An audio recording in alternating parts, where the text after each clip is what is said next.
ازيكم عاملين ايه؟ النهارده معانا عربيه مميزه جدا، بورش 911 كاريرا. نتكلم بالتفاصيل، شكلها من بره، نتفرج عليها من جوه. يلا بينا.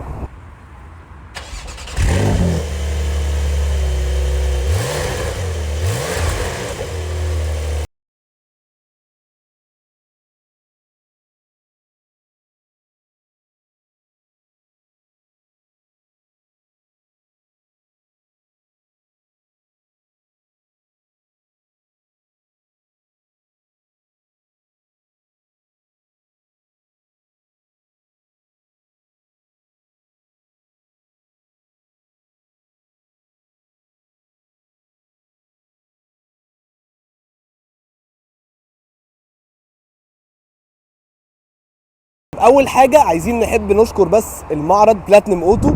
بلاتينم اوتو ممكن تلاقي فيه عربيات مستعمله وزيرو، وممكن تستورد كمان عربيه عن طريقه. فنحب نشكر بقى المعرض ان هو خلانا نعمل ريفيو للعربيه دي.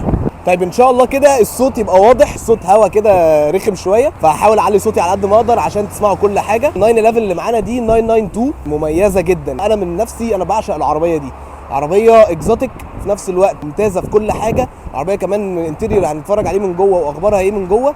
والعربيه اصلا كمان الشيب اللي قبلها كانت اصغر شويه، العربيه اتغيرت تماما من الشكل اللي قبله، مع ان بورش معروفه ان هي كلها نفس الشكل او نفس الستايل للعربيات، بس العربيه دي مختلفه شويه في الابعاد. طولها 4 متر ونص وعرضها متر 80، فهي العربيه بقت اكبر شويه من الموديل اللي قبله، بس برضو ده مخلي العربيه ليها كاركتر كده وهي ماشيه، ان هي ما بقتش شبه البورشات الصغيره اللي وانت ماشي تحس ان هي صغيره بالزياده. هو زي ما انتم شايفين كده الفانوس اللي هو الليد بالداي تايم لايت الجديد. لو بقى جينا نتكلم على وش العربيه، زي ما قلت لكم طبعا الفانوس الليد اللي هو شكله حلو جدا، والاكسدام اللي هو فيه نواكل زي ما انتم شايفين، وكمان في الفتحات دي اللي هي ادجستبل، يعني على حسب الموتور محتاج هواء قد ايه ده بيقدر يتغير 8 اشكال او 8 حركات. فانتوا متخيلين عامله ازاي من قدام. طبعا العربيه اصلا زي ما انتم شايفين ان هي قريبه جدا من الارض، فلازم تبقى تخلي بالك طبعا وانت ماشي على الطريق. طيب زي ما انتم شايفين العربيه بتيجي بالجنط تقريبا نفس لون العربيه. السبيكس دي بتقدر تعدلها وانت بتشتري العربيه دي من التوكيل او حتى لو من بره، بس العربيه دي بصراحه الجنط ده لايق عليها قوي. الجنط بيجي 20 قدام و21 ورا، وده طبعا بيساعد على الجريب، او ان انت وانت بتسوق العربيه ما تحدفش معاك وكده، بتخليها الثبات احسن بكتير. تيجي بالسيراميك بريك، الفرامل بتاعتها ما شاء الله جميله جدا، والكاليبرز 6 بيستن. العربيه كمان الكاليبر بيجي لون الاحمر، ممكن كمان بتعدله. طبعا فكره السسبنشن بتاعها والسيراميك بريكس من الحاجات الحلوه اللي انت طبعا بتحس ان انت راكب عربيه سبورت، وان الفرامل بتاعتها حلوه جدا. طيب احنا بقى لو اتكلمنا على جنب العربيه، اقصر مني بكتير جدا زي ما الكتاب بيقول بالظبط. فكره العربيه الكوبيه اللي هي البورش الطبيعيه هي برضو نفس الشخصيه بس كمودرن اكتر. لو انت رجعت لحد مثلا بتقول السبعينات، هتلاقي العربيه نفس الشكل او نفس الكاركتر بتاعها، وطبعا مرايات وبيجي معاها الكاميرا اللي هي 360. والحاجه الجديده هي فكره المقبض تلم ده، زي ما انتم شايفين بيطلع لما تيجي تفتح الباب. انت دي كمان بص وايد ازاي، وعشان كمان تاخد الجنط ال21 اللي في العربيه ورا، لكن قدام الجنط 20 زي ما احنا قلنا. غير كده العربيه في جنبها هو. طيب لو اتكلمنا بقى على ظهر العربيه، معلش انا كل شويه لازم انزل تحت عشان اوريكم العربيه والكاميرا تجيب كل حاجه. شكلها تحفه من ورا بصراحه، انا بحب قوي شكل العربيه بورش الكاريرا الجديده دي. فكره الفانوس الليد اللي بالعرض تحفه، والفانوس ده اللي هو الفرامل على شكل 11 او اللي هي 911. العربيه ظهرها بصراحه وهم. زي ما انتم شايفين برضو في فتحات هنا، زي ما انتم شايفين الفتحات دي عشان العربيه دي موتورها ورا، وهنتكلم على الموضوع ده كمان شويه. برضو العربيه الموتور اللي ورا ده طبعا بيحتاج تبريد، فالتبريد بيجي من ناحيه الفتحات دي، وكمان بتيجي بسبويلر بيقدر يطلع مع السرعه، وكمان فوق سرعه معينه بيعلى سنه كمان شويه. فطبعا العربيه بتبقى غريبه جدا وهي منظرها وهي بتجري او وهي شكلها وهي ماشيه في الشارع. زي ما انتم شايفين برضو علامه بقى الكاريرا 911، وساعات لو هي بقى 4 اس او اس او جي تي 2 ار اس، والارقام بقى طبعا في موديلات كتير، بس ده زي ما تقولوا كده الانتري ليفل بتاع ال 911 او اللي هو اول حاجه الموتور الصغير، وهتكلم على الموتور كمان شويه. زي ما انتم شايفين بتيجي بقى بفتحات الشكمان 2، برضو في الطبيعي ممكن تيجي شكمانين وشكمانين، وعلى حسب برضو السبيكس اللي انت بتختارها بتلاقي فيها الكلام ده كله. هنا الديفيوزر نفس لون العربيه، فشكلها بصراحه من ورا تحفه. خلي بالكم ان انتوا ما نقدرش حتى نفتح الحته دي عشان تشوف الموتور. بورش بتقول لك ان انت يعني مش محتاج تبص على الموتور غير وانت بتعمل صيانه في التوكيل او في ايا كان بتعمل صيانه فين. تعالوا نتكلم بقى على موتور العربيه دي. العربيه البورش 911 كاريرا بتيجي موتور 3000 سي سي فلات 6. فموتور البورش معروف جدا ان هو الموتور بالعرض، معنى صح البساتم كده. فطبعا الموتور بتاع البورش ده بيخليها ستيبل جدا وبيظبط الداون فورس، بيخلي دايما العربيه ستيبل جدا على الطريق. العربيه دي ارقامها حلوه قوي كانتري ليفل برضه. زي ما بقول لكم العربيه دي موتورها 350 حصان واولموست تقريبا 500 نيوتن متر. العربيه ارقامها مرعبه، من 0 ل 100 اولموست برضه 4 ثواني. فالارقام طبعا حلوه جدا بالنسبه للعربيه، يعني تقدر تقارنها بحاجات كتير. فالبورش مجنونه في حوار السرعه، خطيره جدا. وانا بصراحه من عشاق البورش ال 911، ويعني نفسي يبقى عندي واحده ان شاء الله. هجيب واحده قريب يعني، مش عارف ازاي بس ان شاء الله هجيب واحده. خلي بالكم كمان ان هي بتيجي باللي هو الفتيس ال8 غيار الدي سي تي او الدول كلتش. فده بيساعد مع اللانش كنترول والكلام ده كله، بيساعد ان العربيه تنط نطه غريبه. خلي بالكم العربيه دي دفع خلفي، بس لو هي مكتوب جنبها 4 اس او 4 عامه يبقى هي عربيه اول ويل درايف. لكن العربيه عاده البورشات كلها بتيجي اللي هي الدفع الخلفي، وده طبعا بيساعدها على النطه الغريبه اصلا بتاعه العربيه. طيب تعالوا بقى اوريكم الشنطه بتاعتها. طبعا انا كده فتحت الشنطه بتاعتها. هي العربيه دي فيها فرانك، او ان هي عشان موتورها ورا والشنطه هي قدام. تعالوا نحاول نفتحها كده.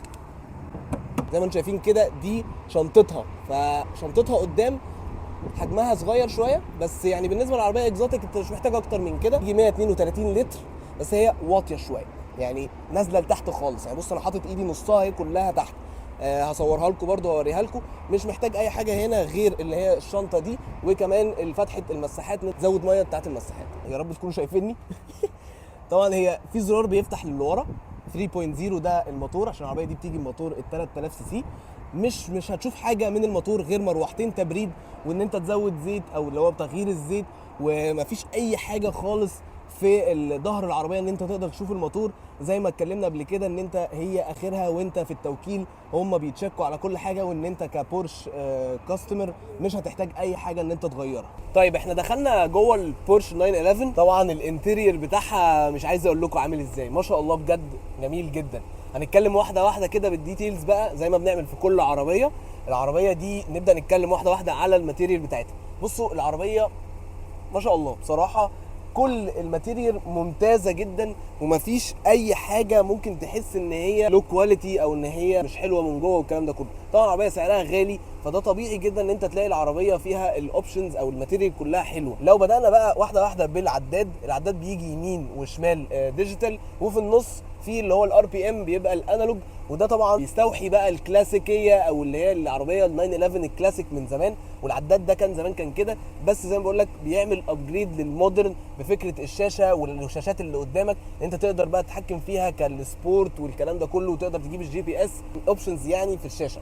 العربيه كمان بتيجي بالشاشه ال 11 انش، ممكن نقدر نقول ان هي الريسبونس بتاعها حلو جدا، تقدر تتحكم في كل حاجه في العربيه. ممكن بس اللي هو الايقونات بتاعه الشاشه صغيره شويه، بس عادي اصل هي كده عربيه صغيره وانت قاعد جوه العربيه. هي مش تو سيتد، وهنتكلم لما نقعد ورا على اخبار القعده ورا ايه.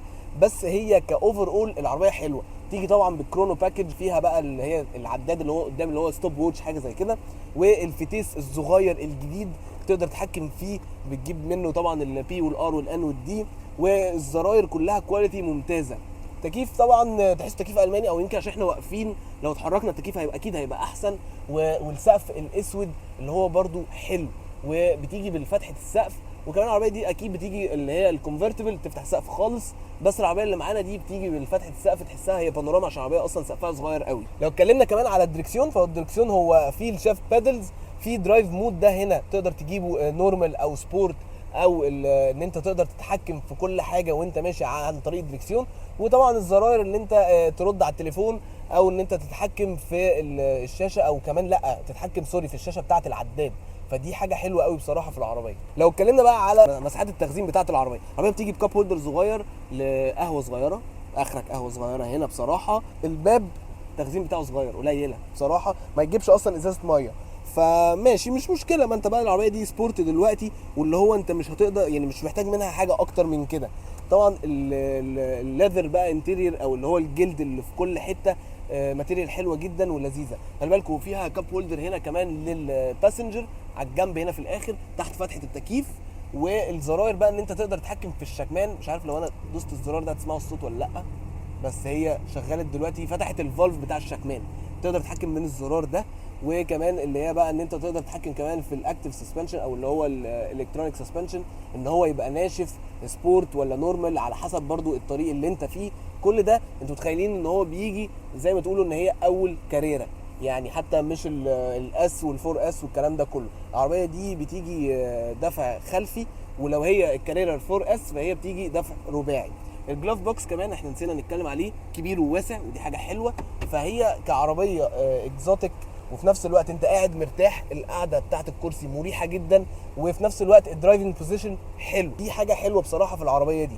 خلي بالكم كمان العربيه دي الكراسي زي ما قلت ان هي مريحه، وفي نفس الوقت ان هي كهرباء وبتقدر تتحكم فيها، دي حلوه قوي. زي ما انتم شايفين كده ان انتوا تقدروا تتحكموا في الدرايفنج بوزيشن بتاعكم وكل حاجه، حتى الكرسي نفسه، القعده ورا وتطلعها قدام وورا. كل ده على فكره يا جماعه حلو جدا في عربيه اكزوتيك، ان في عربيات اكزوتيك كتير لو هي تو سيتد هتلاقي الموضوع محكم، فانت لو طويل شويه ومحتاج عربيه اكزوتيك فدي ممكن تبقى عربيه مناسبه جدا ليك، بسبب ان هي تقدر تقرب وتوسع وتبعد لنفسك وتريح نفسك في القعده. فدي حاجه حلوه قوي بصراحه في العربيه.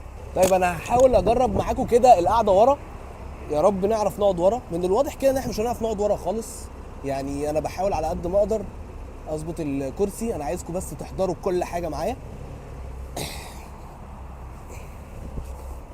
تمام؟ مش تمام خالص؟ لا، الموضوع بشع. يعني اظن ان احنا هنا انا مش هعرف اقعد، يعني انا مش عارف ادخل رجلي التانية. وبص القعده مش عارف اقول لكم ايه الصراحه، يعني انا قاعد رقبتي نازله لتحت، فلا لا هي ممكن القعده ورا تاخد عيال صغيره عادي، لكن غير كده مفيش. بس هي في مساحه تخزين حلوه ورا، والكنبه دي كمان بتنزل، فدي حاجه حلوه ان انت دلوقتي الكنبه دي ممكن تنزلها وتستفيد بالمكان ده ان هو كستورج ليك. فدي حلوه برضو فكره ان انت تستخدم الكنبه اللي ورا، لكن ان حد كبير يقعد ورا ما اعتقدش، ده مستحيل. بس وده كان الريفيو السريع او اللي هو عرض الاوبشنز بتاع البورش 911. يا رب يكون عجبكم، تنسوش تعملوا بقى سبسكرايب وفولو والكلام ده كله. ونشكر تاني بلاتنم اوتو ان هو خلانا نعمل ريفيو للعربيه دي.